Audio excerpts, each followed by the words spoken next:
जय हिंद दोस्तों। आखिरकार सीएम धामी ने अंकिता भंडारी हत्याकांड को लेकर सीबीआई जांच के आदेश दे दिए हैं। लेकिन सवाल यह है कि ये आदेश कहता क्या है, अब सीबीआई आगे क्या करेगी और जनता की प्रतिक्रिया अभी भी इतनी उग्र क्यों है और सोशल मीडिया इन्फ्लुएंसर ज्योति अधिकारी को जेल में क्यों भेजा गया। तो नमस्कार, मैं चंपावती लड़का स्वागत करता हूं आपका एक और नई वीडियो में। सीएम धामी द्वारा जो आदेश दिया गया उसका सीधा सा मतलब है कि सरकार अब चाहती है कि अंकिता केस को दोबारा स्वतंत्र और निष्पक्ष जांच हो। सीबीआई को यह अधिकार होगा कि वह पहले हुई एसआईटी जांच को दोबारा देखे, ट्रायल से जुड़े रिकॉर्ड खंगाले, अगर कोई भी एंगल छूटा है तो उसे पूरा करे। ये फैसला जो है अंकिता के माता पिता की रिक्वेस्ट और उत्तराखंड की जनता के दबाव पर लिया गया। अब सवाल यह है कि क्या ये सब शुरू से होगा? नहीं दोस्तों, ये सब शुरू से नहीं होगा। जो सीबीआई पहले जांच करेगी एसआईटी की पूरी जांच फाइल को कि उन्होंने पहले क्या गठित किया था और अब क्या है, वहीं से उस केस को आगे की तरफ ले जाया जाएगा। कोर्ट में पेश सबूतों के बयान और सबसे अहम जो है वो वीआईपी एंगल की जांच। वीआईपी एंगल की जांच जो है दोस्तों वो निष्पक्ष होनी चाहिए ताकि पता भी तो चले कि वो कौन वीआईपी था जो ऐसी सुविधाएं ले रहा है। और साथ ही अगर किसी भी स्तर पर लापरवाही और दबाव अगर पहले दिखाया गया है तो सीबीआई जांच में उसे पूरा करेगी।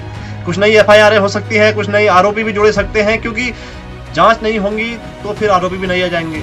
वहीं से आगे बढ़ेंगे तो उसमें कुछ नए आरोपी भी ऐड हो सकते हैं, नए कनेक्शन की उसके साथ जुड़ सकते हैं। सीबीआई जांच दोस्तों बहुत धीमी होती है, लेकिन ये गहरी जांच है ताकि सब पता चल सके।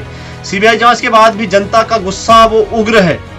वो कह रहे हैं कि आखिर क्यों इतना लेट क्यों हुआ, क्योंकि 2022 की ये घटना है, उसके बाद 3-4 साल हो चुके हैं, अभी तक भी सीबीआई जांच का आदेश नहीं दिया गया था और अब क्यों दिया गया। कहने का मतलब है कि इतना लेट क्यों हुआ सीबीआई जांच के आदेश देने में। फेसबुक पर एक यूजर ने शायरी के माध्यम से अपनी प्रतिक्रिया दी कि उन्होंने एक शायरी के माध्यम से लिखा।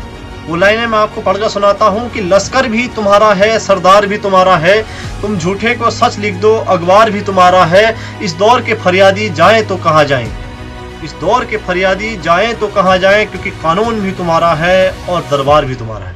लोगों को ये शक है कि क्या अभी तक भी किसी को बचाया जा रहा है।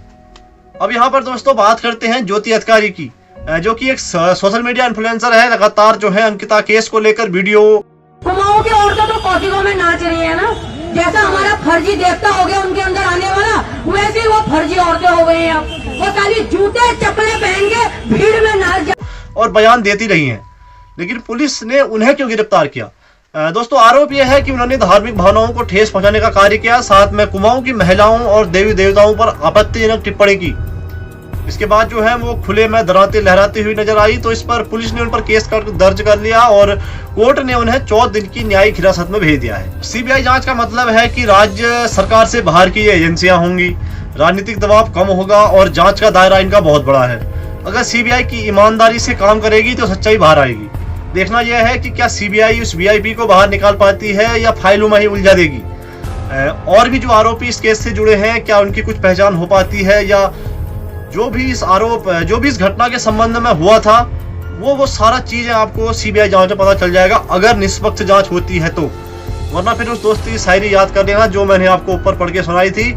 बाकी जो है यार, अंकिता के माता पिता का रो रो के बुरा हाल है। अभी तक देखो उनकी रिक्वेस्ट सुनी तो गई है, लेकिन क्या अब सीबीआई जांच निष्पक्ष होगी ये जानना बाकी है। आप क्या चाहते हैं कि क्या अंकिता भंडारी को न्याय मिलना चाहिए? अब मिलना चाहिए तो इस वीडियो को दूसरे लोगों तक शेयर कर दो। मैं मिलता हूं किसी अगली वीडियो में, तब तक के लिए आप देखते रहिए चंपावती लड़का। जय हिंद। Justice for Ankita Bhandari. ओम शांति।